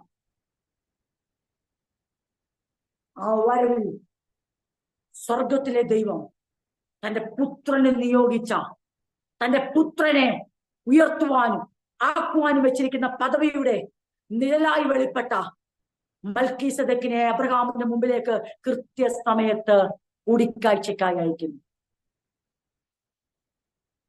ഒരുവന്റെ അനുഗ്രഹം ഹൃദയംഗമായി സ്വീകരിക്കുകയും മറ്റൊരുവന്റെ വാഗ്ദാനം ധൈര്യപൂർവ്വം നിരസിക്കുകയും ചെയ്യുന്നു.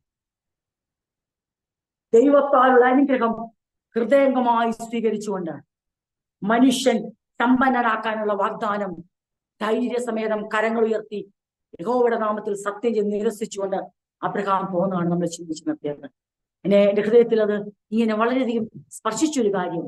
ആ മനുഷ്യന് യോദ്ധാവായി വെളിപ്പെടാമായിരുന്നു, പ്രഭുവായി വെളിപ്പെടാമായിരുന്നു, സമ്പന്നനായി വെളിപ്പെടാമായിരുന്നു. ആ മനുഷ്യന് രാജാക്കന്മാരുടെ മുകളിൽ ജയം കണ്ടെത്തിനായി വെളിപ്പെടാമായിരുന്നു. പക്ഷേ ആ മനുഷ്യൻ യഥാർത്ഥമായി വെളിപ്പെട്ടത് വിശ്വാസികളുടെ പിതാവായി, ദൈവത്തിന്റെ സ്നേഹിതനായി, ദൈവത്തിന്റെ വാക്കിനെ കവുന്നു വീഴുന്ന അനുസരണമുള്ള മകനായി, ദൈവത്തിന് പ്രിയനായ ഒരു മനുഷ്യനായി വെളിപ്പെട്ടു. അതിനകത്ത് ദൈവനെ പഠിപ്പിച്ചു. ജീവിതത്തിൽ എന്തെല്ലാം ഉണ്ടെങ്കിലും, ദേശമോ മക്കളോ അല്ലെങ്കിൽ സഖ്യ കക്ഷികളോ ആരെല്ലാം രാജാക്കന്മാർ സ്നേഹിതരുണ്ടെങ്കിലും, സമ്പത്ത് അധികമുണ്ടെങ്കിലും, ബഹു ധനവാനാണെങ്കിലും, പൊന്നും വെള്ളിയും ഉണ്ടെങ്കിലും, മൃഗസമ്പത്തും ആടുമാടുണ്ടെങ്കിലും, ദാസന്മാരുണ്ടെങ്കിലും, വലിയൊരു പട തന്നെ, ഒരു പോർക്കളത്തിലേക്ക് ഇറങ്ങുവാനുള്ള യുദ്ധവീരന്മാർ വീട്ടിലുണ്ടെങ്കിലും, ഇതൊന്നുമല്ല നിന്റെ ഐഡന്റിറ്റി. നിന്റെ ഐഡന്റിറ്റി യഹോവയായ ദൈവം നിന്നെ വിളിച്ചു, വേർതിരിച്ചു. അവന്റെ ഹിതത്തിലേക്ക് നീ നടക്കുന്നു. അവൻ കാണിക്കുന്ന ദേശത്തിലേക്കും അവന്റെ പൂർണ്ണഹിതത്തിലേക്കും നടക്കുന്നു എന്ന ഒരു വിശ്വാസ പുരുഷനായി അബ്രഹാമിനെ ദൈവം ഐഡന്റിറ്റി. ഈ ഐഡന്റിറ്റിക്കാണ് ദൈവം നമ്മളെ വിളിച്ചിരിക്കുന്നത്. നാം അങ്ങനെ ചിന്തിച്ചു വരുമ്പോൾ, 15-ാം അധ്യായത്തിലേക്ക് വരുമ്പോൾ ആ ഭാഗങ്ങൾ ചിന്തിപ്പാൻ ഞാൻ ആഗ്രഹിക്കുന്നില്ല.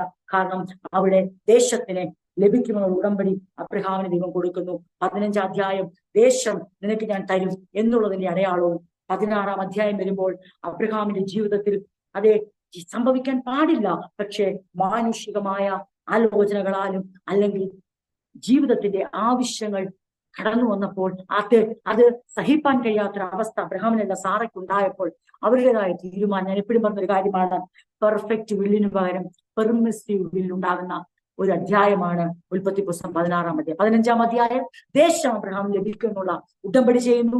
16-ാം അധ്യായം എന്ത് സംഭവിക്കുന്നു? അബ്രഹാമും ദൈവം സംസാരിക്കുന്നില്ല, സാറ സംസാരിക്കുന്നു, അബ്രഹാം അതനുസരിക്കുന്നു. അബ്രഹാം അത് സാറ പറയുന്ന പോലെ ചെയ്യുന്നു. അതിന്റെ അനന്തര ഫലം അതേ വലിയ പ്രയാസമായ ഭവനത്തിൽ നേരിടുന്നു. കാര്യം ശരിയാണ്, ഇസ്മായിൽ ഉണ്ടായി എന്നുള്ള സത്യമാണ്. പക്ഷേ ഒരു മകന്റെ ജനനം പ്രതീക്ഷിച്ച പോലെ ആ വീടിന് സന്തോഷം ഏകിയില്ല. അത് ദൈവമക്കൾ ഇത് രാത്രി ഓർത്താണ്. നാം പ്രതീക്ഷിക്കുന്ന പ്രാർത്ഥനയുടെ മറുപടികൾ, നമ്മൾ ആഗ്രഹിക്കുന്ന ചോദിക്കുന്ന കാര്യങ്ങൾ ദൈവത്തിന്റെ സമയത്ത് സംഭവിക്കണം. എങ്കിൽ മാത്രമേ ആ മറുപടി കൊണ്ട് വീടിനും വീട്ടുകാർക്കും ദൈവസഭയ്ക്കും ദേശത്തിനും സന്തോഷവും സമാധാനവും പ്രയോജനവും ഉണ്ടാകത്തുള്ളൂ. ദൈവത്തിന്റെ സമയത്തിന് മുമ്പേ നാം കിടന്ന് ധൃതി പിടിച്ചാൽ, ദൈവത്തിന്റെ ഹിതത്തിന് വിരുദ്ധമായി നാം വല്ലാതെ എന്താ പറയണ്ടേ അങ്ങ് വല്ലാതെ ഞെരുങ്ങിയാൽ, നാം വല്ലാതെ അങ്ങ് ദൈവത്തോടങ്ങ് എന്താ പറയണ്ടേ അങ്ങ് ബുദ്ധിമുട്ടിച്ചാൽ, ഒരുപക്ഷെ ദൈവം എന്ത് ചെയ്യും? പെർഫെക്റ്റ് വില്ലിന് പകരം പെർമിസീവ് വില്ല്, തിരുഹിതത്തിന് പകരം അനുവദിക്കുന്ന ഒരു ഹിതത്തിലേക്ക് ദൈവം അനുവദിച്ചാൽ ഒരു കാര്യം കൂടെ നാം തയ്യാറായിക്കണം. അതിന്റെ അനന്തര ഫലങ്ങളെ നേരിടാനുള്ള കരുത്തൂടെ മേടിച്ചു. അതിന്റെ അനന്തര ഫലങ്ങളെ അഭിമുഖീകരിച്ച് മുൻപോട്ട് പോകുവാൻ അബ്രഹാമും സാറയും പെടാപ്പാടുപെട്ടത് നാം പല പ്രാവശ്യം ചിന്തിച്ചിട്ടുള്ള കാര്യമാണ്. അതുകൊണ്ട് ഇന്ന് രാത്രി നമുക്ക് ഇങ്ങനെ ചിന്തിക്കാം: ദൈവമേ, നിന്റെ നോ വ്യക്തമായി കേൾക്കാനുള്ള കൃപ എനിക്ക് തരണേ. നിന്റെ യേസ് വ്യക്തമായി കേൾക്കാനുള്ള കൃപ എനിക്ക് തരണേ. നിന്റെ വെയിറ്റ്, കാത്തിരിക്കുക, വ്യക്തമായി കേൾക്കാനുള്ള കൃപ തരണേ. ഞാൻ ഒരിക്കലും സമയത്തിന് മുമ്പേ നിന്നെ ധൃതി പിടിപ്പിക്കുന്ന വ്യക്തി ആകരുതേ. ഞാൻ എന്റെ ഇഷ്ടങ്ങൾ അനുസരിച്ച് തീരുമാനം എടുക്കുന്ന വ്യക്തി. അങ്ങനെ ഞാൻ എടുക്കാൻ തുടങ്ങിയാൽ തന്നെ നീ അതിനെ തടുക്കണേ. എനിക്ക് വയ്യ കർത്താവേ. അല്ലേ തന്നെ നമുക്കറിയാം, ഇഷ്ടംപോലെ പങ്കപ്പാടുള്ള ലോകത്താണ് നമ്മള് ജീവിക്കുന്നത്. നമുക്ക് തന്ന അതിന്റെ കൂടെ തിരികതമല്ലാത്ത കൂടെ നമ്മുടെ ജീവിതത്തിൽ സംഭവിച്ച അതിന്റെ പങ്കപ്പാടുടെ താങ്ങാൻ നമ്മൾ ആളാകുമോ കഴിയുമോ എന്ന് എനിക്ക് തന്നെ അറിയില്ല. അതുകൊണ്ട് ഇത് രാത്രി ആത്മാർത്ഥമായിട്ട് പ്രാർത്ഥിക്കട്ടെ, ദൈവമക്കളോട് പങ്കുവെക്കട്ടെ. നമ്മുടെ ജീവിതത്തിലും തിടുക്കമുണ്ട്. അബ്രഹാമിന്റെ സാറിന്റെ ജീവിതത്തിൽ ആ ദിനങ്ങൾ കടന്നു വന്നു, ഭാരമേറിയ ദിനങ്ങൾ. സാറ പറയുന്നു, യഹോവ എന്റെ ഗർഭം അടച്ചിരിക്കുന്നു, എന്നാൽ എനിക്കൊരു കുഞ്ഞിനെ വേണം. ഞാനൊരു മാർഗം കണ്ടെത്തി, എന്റെ ദാസിയെ തന്നെയാണ് ഞാൻ കണ്ടെത്തിയിരിക്കുന്നത്. സാറ കരുതിയത് ഹാഗാറിനെ അബ്രഹാമിന് കൊടുത്താൽ ഹാഗാർ എന്നും സാറയ്ക്ക് കീഴ്പ്പെടും, ആ കുഞ്ഞ് സാറായുടെ സ്വന്തമായിരിക്കും, ഒരു തരത്തിലും ഹാഗാറിന്റെ ഇടപെടലിനകത്ത് ഉണ്ടാകത്തില്ല എന്ന് മനക്കണക്ക് കൂട്ടി മനസ്സിൽ വിചാരിച്ച് ചെയ്തുവെങ്കിലും കാര്യം നടന്നപ്പോൾ സാറായുടെ എല്ലാ കണക്കൂട്ടലും തെറ്റി. സാറയ്ക്ക് അബ്രഹാമിനോട് ദേഷ്യമായി, നീ കാണും, നീ ഇതിന്റെ ഉത്തരവാദിത്വം. അപ്പൊ അബ്രഹാം പറഞ്ഞു, എന്നെ വെറുതെ വിട്ട് നീ യജമാനത്തിയാ, നിന്റെ ഇഷ്ടം പോലെ ചെയ്യും. അതായത് മനസ്സിലായോ? ദൈവം സൈലന്റ് ആകും, നാം വൈലന്റും ആവും. ഓർത്തോണോ ഇന്ന് രാത്രി? പലർക്കും ദൈവം മിണ്ടുന്നതല്ലേ പ്രശ്നം. ദൈവം മിണ്ടുമ്പോ നമ്മൾ വളരെ സൈലന്റ് ആയിരിക്കും. ദൈവം സൈലന്റ് ആയ വീട്ടിൽ വയലൻസ് നടക്കും. ഇന്ന് രാത്രി പരിശുദ്ധാത്മാവ് വ്യക്തമായി സംസാരിക്കുക. ദൈവം ഏതെങ്കിലും വീട്ടിൽ സൈലന്റ് ആയാൽ ആ വീട്ടിൽ വയലൻസ് നടക്കും. ആ വീട്ടിൽ ഭാര്യയും ഭർത്താവും വയലന്റ് ആവും. എന്നാൽ ദൈവം സംസാരിക്കുന്ന വീട്ടിൽ അത് യഥാർത്ഥമായി ദൈവത്തിന്റെ ഹിതത്തിൽ നടക്കാൻ പറ്റും. അബ്രഹാമിന്റെ ഭവനത്തോട് ദൈവം മൗനം പാലിച്ചപ്പോൾ അവിടെ നടക്കാത്ത രീതിയിലുള്ള വയലൻസ് അവിടെ നടന്നു. അതേ സാറ പൊട്ടിത്തെറിക്കുന്നു. അബ്രഹാം പറയുന്നു, എനിക്കറിയില്ല, നിന്റെ ദാസി നിന്റെ ഇഷ്ടം പോലെ ചെയ്യും. നമുക്കറിയാലോ, വേദോസ്തത്തിൽ എഴുതുമ്പോൾ സമ്മറൈസ് ചെയ്ത് എഴുതുന്നേ, ഒരു വീട്ടിലെ സംഭവങ്ങളുടെ സംക്ഷിപ്ത രൂപമായിരുന്നേ. ഒരു വീട്ടിൽ അവിടെ രാത്രി എനിക്കറിയത്തില്ല, ഞാൻ എന്റെ മെസ്സേജിൽ നിന്ന് വീണ്ടും മാറുന്നു എന്ന് എനിക്കറിയാം. എങ്കിലും രാത്രി പറയട്ടെ പ്രിയപ്പെട്ടവരെ, പലപ്പോഴും പലർക്കും ബുദ്ധിമുട്ടാ. ഞങ്ങളെന്താ ഇന്ന് മീറ്റിങ്ങിന് ഇരിക്കുന്നില്ല, അല്ലെ വരുന്നില്ല, മീറ്റിംഗ് ഒഴിവെന്താ, ദൈവം സംസാരിക്കുന്നു എന്നാ പലർക്കും ബുദ്ധിമുട്ട്.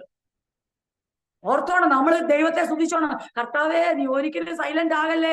നീ സൈലന്റ് ആയാൽ ഞങ്ങളുടെ വയലൻസിന് കാരണമാവും. നീ മിണ്ടാതിരുന്നാൽ ഞങ്ങൾ അനാവശ്യമായി മിണ്ടിപ്പോവും. നീ സംസാരിച്ചില്ലെങ്കിൽ ഞങ്ങളുടെ വീട്ടിൽ വേണ്ടാത്ത സംസാരങ്ങൾ നടക്കും. നീ ഇടപെട്ടില്ലെങ്കിൽ ഞങ്ങൾ വേണ്ടാത്തതിനൊക്കെ കയറി ഇടപെടും. അതെല്ലാം ഞങ്ങൾക്ക് ദോഷം ചെയ്യും. അതുകൊണ്ട് നീ അങ്ങ് സംസാരിച്ചോ, ഞങ്ങൾ അങ്ങ് അനുസരിച്ചോളാം എന്ന് പറഞ്ഞ ഭവനങ്ങൾ, വ്യക്തികൾ അനുഗ്രഹിക്കപ്പെടും. ആ വീട്ടിനകത്ത് ശാന്തതയും സമാധാനവും ഉണ്ടാകും. ആ വീട്ടിനകത്ത് ഭാര്യ ഒരു തെറ്റ് പറഞ്ഞാൽ, ഒരു റോങ് ഡിസിഷൻ പറഞ്ഞാൽ, ദൈവം സംസാരിച്ചുകൊണ്ടിരിക്കുന്ന എന്ത് സംഭവിച്ചു? ഒരു നിമിഷം അവരവരുടെ, ഞാൻ അബ്രഹാമിനെയും സാറെ ഒരിക്കലും കുറ്റപ്പെടുത്തി പറയാമെന്ന് കരുതരുത്. ഇത് നമുക്കൊരു വലിയൊരു മുൻകുറിയാണ്, നമുക്കൊരു വാണിംഗ് ആണ്.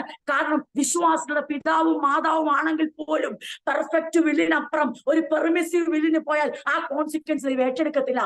ദൈവം അനുഗ്രഹിച്ചു എന്ന് പറയുമ്പോഴും അതെ, ഇസ്മായേലിന്റെ ക്യാരക്ടറിന് മാറ്റം വരുത്തിയില്ല. നാം ദൈവമക്കളാ, നമ്മുടെ ജീവിതത്തിൽ വരുന്ന എല്ലാ കാര്യങ്ങൾക്കും ദൈവത്തിന് ഉത്തരവാദിത്വമുണ്ട്. ദൈവം നമ്മളെ ഒരിക്കലും കൈവിടത്തില്ല, ഒരു ഡൗട്ടും വേണ്ട.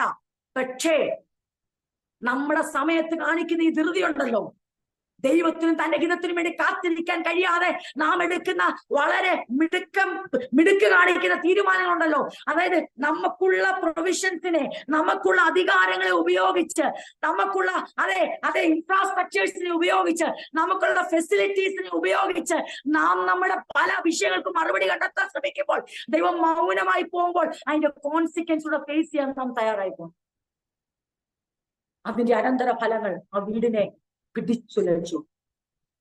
തമ്മിൽ വഴക്കിടാത്തവർ വഴക്കിടാൻ തുടങ്ങി.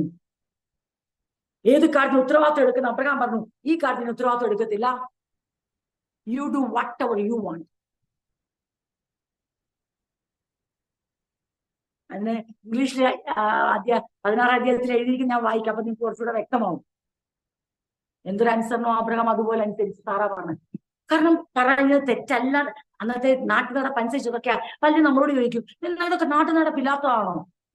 നിങ്ങളെന്തോ ഇപ്പൊ എന്റെ പ്രിയരെ, ദൈവിക വാഗ്ദാനങ്ങൾക്ക് കൈവച്ചവർ ഓർത്തോണം, ദൈവഹിതത്തിന് വിധേയപ്പെട്ടവർ ഓർത്തോണം. നമുക്ക് നാട്ടു നടപ്പനുസരിച്ച് പലതും നേടാൻ പറ്റത്തില്ല. അവിടെ നമ്മളെ വ്യത്യസ്തമാക്കി നടത്തും. എന്തിനാണെന്നറിയാമോ? ദൈവത്തിന് നാട്ടു നടപ്പനുസരിച്ച് നടത്താനല്ലല്ലോ ഈ അന്യനാട്ടിൽ ഇങ്ങോട്ട് കൊണ്ടുവന്ന്, ഊരിന്റെ ദേശത്ത് കൊണ്ടുവന്ന് ദൈവത്തിന് നടപ്പനുസരിച്ച് നടത്താനല്ലേ. അപ്പൊ ഒരു നിമിഷം ആ ഭവനത്തിനകത്ത് ഏത് സിസ്റ്റം കയറിയോന്നറിയാമോ? കസ്റ്റം. ആ നാട്ടു നടപ്പിന്റെ കസ്റ്റം വന്നപ്പോൾ, അതിനുവേണ്ടി അവരൊന്ന് വിധേയപ്പെട്ടപ്പോൾ നമ്മൾ അതിശയിച്ചു പോകും. ആ വീട്ടിലെ അവസ്ഥ മറിക്കട്ടെ. അവസ്ഥ മാറുന്ന കാണിക്കാൻ ഞാൻ ചില വാക്യങ്ങൾ വായിക്കാം. 16 അധ്യായത്തിന്റെ 4-ലാണ് ഇത് സംഭവിക്കുന്നത്. എന്നിട്ട് എന്ത് സംഭവിച്ചു? നമുക്ക് എല്ലാവർക്കും വാക്യം അറിയാം, നിങ്ങൾക്ക് എല്ലാ ഭാഗം അറിയാമല്ലോ. കാരണം സാറാ എന്താ പറഞ്ഞ ആഗാറോട് മോശമായി പെരുമാറിയതല്ല. അതിന്റെ യഥാർത്ഥ കാരണം അവിടെ എഴുതിയിരിക്കുന്നത് ഇങ്ങനെയാണ്.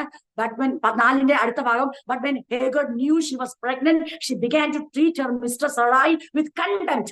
അതായത് അവൾ അറിഞ്ഞ നിമിഷം, അവൾ പ്രഗ്നന്റ് ആണെന്ന് അറിഞ്ഞ നിമിഷം അവളുടെ മനസ്സങ്ങ് മാറി, ഭാവങ്ങ് മാറി. പിന്നെ അവളുടെ യജമാനത്തെ അവർ പുച്ഛമായി. ഇത് വായിക്കാതാണ് നമ്മളെല്ലാം കൂടെ പാടുന്നത്. ആഗാറിനെ പോലെ ഞാൻ കരഞ്ഞപ്പോൾ. അതുകൊണ്ട് നമ്മൾ പാടാത്ത അതുകൊണ്ടാവും. ആഗാറിനെ പോലെ കരയില്ല. ദൈവത്തെ ഓർത്ത് സാറായുടെ മക്കളാണ് നമ്മള്. ആഗാറിനെ പോലെ കരയില്ല. പിന്നെ സാറായ്ക്ക് പറ്റിയ അബദ്ധം പറ്റായിരുന്നാ മതി. അത് നാട്ടു നടപ്പ് വീട്ടിലോട്ട് കൊണ്ടുവരായിരുന്ന എന്തോ ആഗാറിനെ പോലെ കരയിനെ നിന്ദിക്കുന്നവൾ, പരിഹസിക്കുന്നവൾ, ദൈവം അറിയിക്കാത്ത സ്ഥാനത്തേക്ക് ഉയർത്തിയപ്പോൾ ആ ഉയർത്തിയവളോട് പുച്ഛമുള്ളവൾ, തന്റെ മകനെ പരിഹാസിയാക്കി വളർത്തിയവൾ.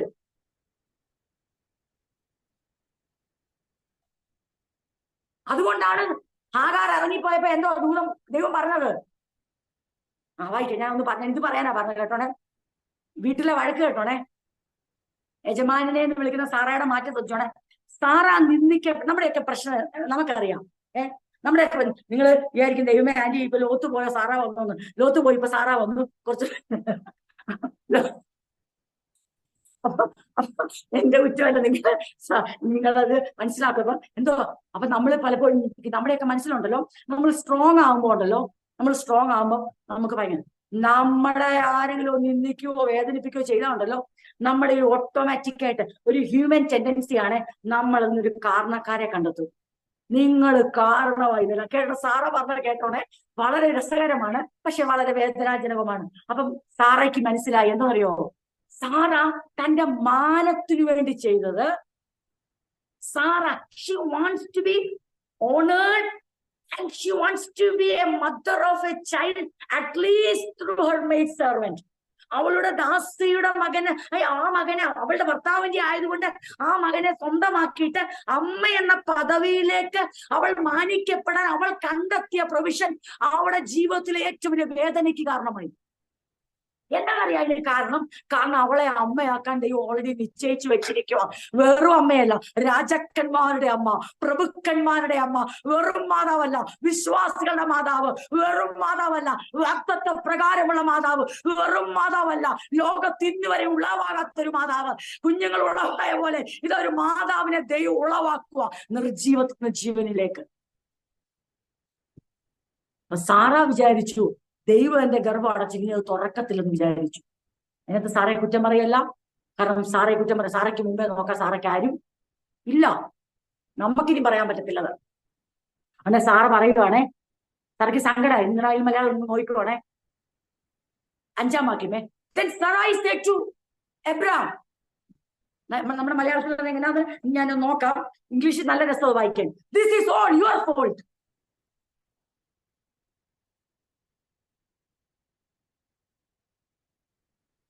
മലയാളത്തിനേക്കാൾ കടുതട്ടില്ല. എനിക്ക് ഭവിച്ച അന്യായത്തിന് നീ ഉത്തരവാദി. യജമാനെ വിളിക്കുന്നവൻ, അതെ, this is all your fault.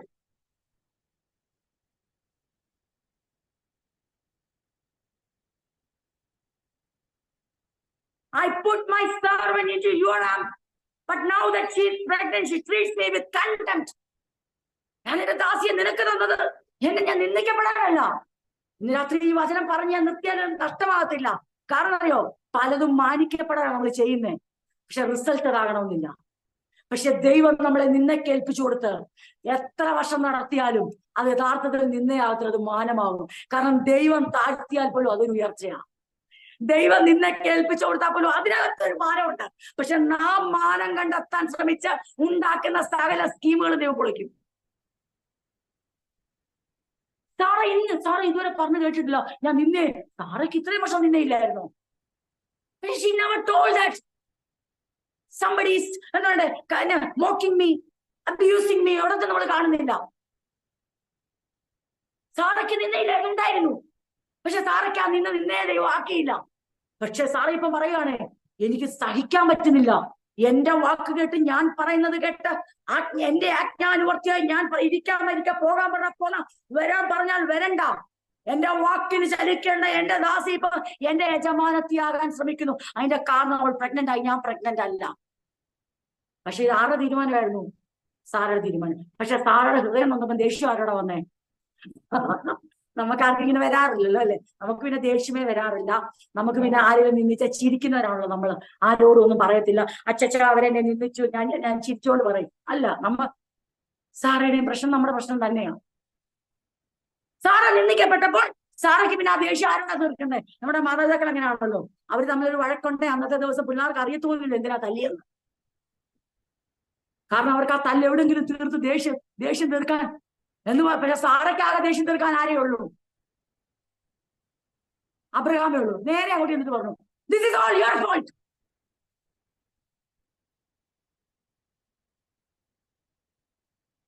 അപ്പോൾ സാറായി അബ്രഹാമിനോട്, എനിക്ക് ഭവിച്ച അന്യായത്തിന് നീ ഉത്തരവാദി. എന്ത്? ഞാൻ ഓർക്കാൻ, ദൈവമേ, അബ്രഹാം ഞെട്ടിപ്പോയി കാണും. ഞാൻ എന്റെ ദാസിയെ നിന്റെ മാറുടത്തിൽ തന്നു, എന്നാൽ താൻ ഗർഭം ധരിച്ചെന്ന് അവൾ കണ്ടപ്പോൾ ഞാൻ അവിടെ കണ്ണിന് നിന്ദിതയായി. യഹോവ എനിക്കും നിനക്കും മധ്യേ ന്യായം വിധിക്കട്ടെ. അതിന്റെ അർത്ഥം പറയോ? ഞാൻ ഇംഗ്ലീഷിൽ വായിക്കാം. The Lord will show who is wrong, you or me. ദൈവമേ, എങ്ങനെ ജീവിച്ചൊരു വീടാ. സാറ പറയാ, The Lord will show who is wrong. അബ്രഹാമ, എന്റെ ഭർത്താവായ നീയാണ് ഇവിടെ തെറ്റുകാരൻ, ഞാനാണോ തെറ്റുകാരി എന്ന് ഇവിടെ ആര് ന്യായം വിധിക്കട്ടെ?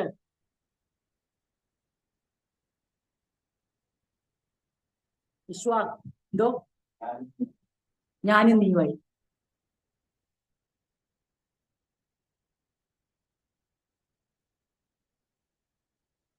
അബ്രാ സാറയോട്, നിന്റെ ദാസി നിന്റെ വീട്ടിൽ ഇഷ്ടം പോലെ അവളോട് ചെയ്തു കൊള്ളുക എന്ന് പറഞ്ഞു. Abraham replied, look, she is your servant, so deal with her as you see fit. നിനക്ക് ഇഷ്ടമുള്ള പോലെ. ഞാൻ ഇനി ചോദിക്കാനേ വരത്തില്ല. അടുത്ത വാക്ക്, then Sarai treated Hagar so harshly that she finally ran away. അപ്പൊ സാറ എന്ത് ചെയ്തു? അവളോട് കാഠിന്യം തുടങ്ങി. ഈ ഒരു വാക്യം വായിച്ചിട്ടാണ് പലരും ആഗാറിനെ പോലെ ഞാൻ കണ്ടപ്പോ വെള്ളത്തെ ഒന്നും വായിക്കത്തില്ല, കഥയുടെ ആദ്യം ഒന്നും അറിയത്തില്ല, സംഭവം ഒന്നും അറിയത്തില്ല. ഏതെങ്കിലും അറ്റവും വാലും മുറി എടുത്തിട്ട്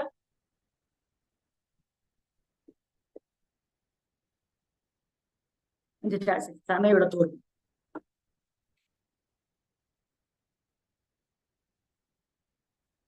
എന്റെ വാക്കുകളെ നിർത്തുക. എന്റെ പ്രിയരെ, നിഷ്കളമായ സഹോദര സ്നേഹത്തിനായ കർത്താവ് നമ്മളെ ആഹ്വാനം ചെയ്യുന്നു. 2, ദൈവിക ഭവനത്തിൽ ദൈവത്തിന്റെ ശബ്ദം നിരന്തരമായി മുഴങ്ങട്ടെ. ദൈവം സൈലന്റ് ആകുമ്പോൾ മാത്രം നമ്മൾ ഭയന്നാ മതി.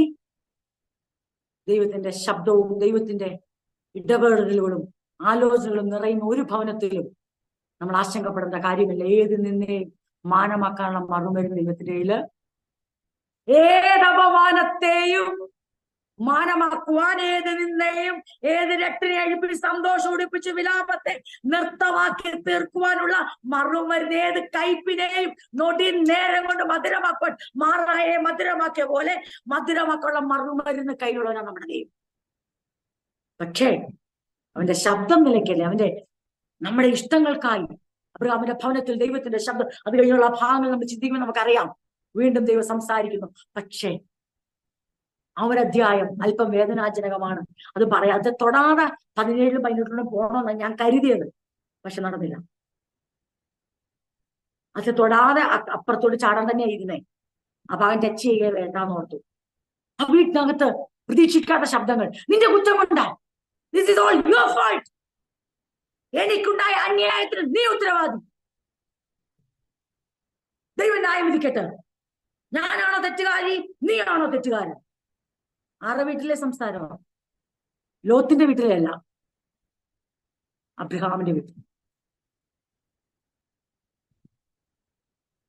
അപ്പൊ ദൈവമക്കളൊന്ന് ചിന്തിച്ചേ, ഈ പെർഫെക്റ്റ് വില്ലിന് വേണ്ടി ദൈവത്തിന്റെ ഡ്യൂ ടൈം, തക്ക സമയത്തിനും ദൈവത്തിന്റെ തിരിഹിതത്തിനും വേണ്ടി കാത്തിരിക്കുന്നതിന്റെ ഗുണം എന്താണെന്ന് മനസ്സിലായോ? അതുവരെ ഉണ്ടാകുന്ന എല്ലാ നിന്നയുടെയും, നമ്മളെ എത്ര പോഷരെന്ന് ലോകം എണ്ണിയാലും ആ ഉത്തരവാദിത്വം ആരേറ്റെടുക്കും? ദൈവം ഏറ്റെടുക്കും. അതിന്റെ എല്ലാ അനന്തര ഫലങ്ങളും അനുഗ്രഹ ഫലങ്ങളാക്കി ദൈവം മാറ്റും. ദൈവത്തിന്റെ ഹിതത്തിന് വേണ്ടി കാത്തിരിക്കുന്ന തന്റെ കുഞ്ഞുങ്ങളുടെ ജീവിതത്തിൽ, അവന്റെ സമയത്തിന് വേണ്ടി, അവന്റെ ഇഷ്ടത്തിന് വേണ്ടി കാത്തിരിക്കുന്ന തന്റെ കുഞ്ഞുങ്ങളുടെ ജീവിതത്തിൽ നാട്ടു നടപ്പ് കയറ്റിവിടാതെ, കസ്റ്റംസ് കടത്തിവിടാതെ, റിച്വൽസ് കടത്തിവിടാതെ, കോംപ്രമൈസ് ചെയ്യാതെ, ഒന്നിനും വേണ്ടി അത് വേദനയാണെങ്കിലും പ്രയാസമാണെങ്കിലും ചോദ്യങ്ങൾ ഉണ്ടെങ്കിലും ദൈവത്തിന്റെ ഹിതത്തിന് വേണ്ടി സമർപ്പിക്കുന്ന ജീവിതത്തിൽ കടന്നു വരുന്ന എല്ലാ നിന്ദയും, അതിൽ നിമിത്തം ഉണ്ടാകുന്ന ഏത് കോൺസിക്വൻസ് ആയിക്കോട്ടെ, let us be ready to face that. നമുക്കത് നേരിടാൻ തയ്യാറാണ്. കാരണം എന്നറിയോ, actually we are not going to face it, God is going to face. ദൈവം അത് തരണം ചെയ്യാൻ നമ്മളെ സഹായിക്കും. ദൈവം അത് നേരിടട്ടെ. പക്ഷെ മറിച്ചാണെങ്കിൽ ദൈവം അല്പം പിന്മാറും, നമ്മളെ മുന്നിലോട്ട് നോക്കും. നമ്മൾ എന്ത് വേണമെന്ന് തീരുമാനിച്ചോണം. ദൈവം പിന്നിലോട്ട് മാറിയിട്ട് നമ്മൾ നേരിടുന്ന, നമ്മൾ അതെ ധൃതി പിടിച്ച് അല്ലെങ്കിൽ സങ്കടപ്പെട്ട് വികാരഭരിതരായി വിവേകം തീരെ ഇല്ലാതെ എടുക്കുന്ന തീരുമാനങ്ങളുടെ അനന്തര ഫലങ്ങളെ നേരിടുവാൻ നമുക്ക് മുന്നോട്ടിറങ്ങണോ? അതോ വികാരങ്ങളെ ദൈവത്തിന്റെ കരത്തിലേക്ക് സമർപ്പിച്ച് ദൈവത്തിൽ ഗുപ്തനിധിയായി ഇടൻ ട്രഷറായിരിക്കുന്ന വിവേകത്തെ പ്രാപിച്ചുകൊണ്ട് തന്റെ ഹിതത്തിന് ജ്ഞാനം പ്രാപിച്ച് കീഴ്പ്പെട്ടുകൊണ്ട് ദൈവത്തെ മുന്നിൽ നിർത്തി നേരിടുന്ന കടന്നു വരുന്ന എല്ലാ ചോദ്യങ്ങളുടെയും ഉത്തരങ്ങൾ കൊടുക്കാൻ അവൻ നമ്മളെ പ്രാപ്തരാക്കിക്കൊണ്ട് എല്ലാ പ്രതിസന്ധികളെയും തരണം ചെയ്യാൻ നമ്മളെ ഒരുക്കിക്കൊണ്ട് എല്ലാ അനന്തര ഫലങ്ങളെയും അനുഗ്രഹ ഫലങ്ങളാക്കി നന്മയാക്കി തീർക്കുന്ന ദൈവത്തിന്റെ പറയേണ്ട ഏറ്റവും വലിയ ശ്രേഷ്ഠ പദ്ധതിക്ക് വിധേയപ്പെടണം. ആ ഭവനത്തിൽ അത് സംഭവിച്ചു. നിങ്ങൾക്ക് എല്ലാവർക്കും അറിയാം, നമുക്കെല്ലാവർക്കും അറിയാം. ആർക്കും പരിഹരിക്കാൻ കഴിയാത്ത, ആർക്കും നീക്കിക്കളയാൻ കഴിയാത്ത, ഒരു മനുഷ്യനും ഒരു കംപ്ലീറ്റ് സൊല്യൂഷൻ കണ്ടെത്താത്ത രീതിയിൽ ആ പ്രശ്നം അവരുടെ ജീവിതത്തിലും തുടർമാനമുള്ള കാര്യങ്ങളൊന്ന് ബാധിച്ചതും, എന്നാൽ ദൈവം തന്റെ ഭക്തന്മാരുടെ നീതി കാണിച്ചതും നമുക്ക് വ്യക്തമായിട്ടറിയാം. പക്ഷെ പ്രശ്നങ്ങളെ തരണം ചെയ്യേണ്ട വന്നു.